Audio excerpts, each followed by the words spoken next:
بسم اللہ الرحمن الرحیم۔ السلام علیکم ناظرین، فیصل آباد جیسے بڑے صنعتی شہر میں بھی پولیس کی سرپرستی میں سرے عام نشہ فروخت ہو رہا ہے۔ ہمارے نمائندہ خصوصی ابرار حسین کے مطابق شہر بھر میں میڈیکل سٹورز پر جعلی اور نشہ ور ادویات فروخت کرنے والوں کو پولیس کی مکمل آشیرواد حاصل ہوتی ہے۔ رشوت وصول کرنے والے ایک پولیس اہلکار کی فوٹیج BBC 11 Headline نیوز نے حاصل کر لی ہے۔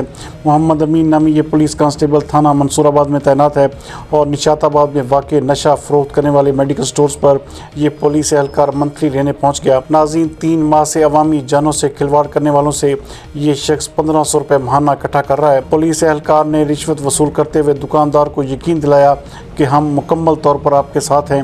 پولیس اہلکار کی موجودگی میں نشہ آور انجیکشن دھڑلے سے فروخت ہوتے رہے، جبکہ دوسری جانب فوٹیج میں نشہ آور سگریٹ سلگائے نشئی پولیس اہلکار کی موجودگی میں کشپی لگاتا رہا۔ ناظرین، اس کے ساتھ ساتھ اس پولیس کانسٹیبل نے یہ بھی بتایا کہ ذوالفقار، بہزاد، عمیر اور مقصود میرے ساتھ نہیں ہیں، بلکہ وہ ایک الگ گروپ ہے۔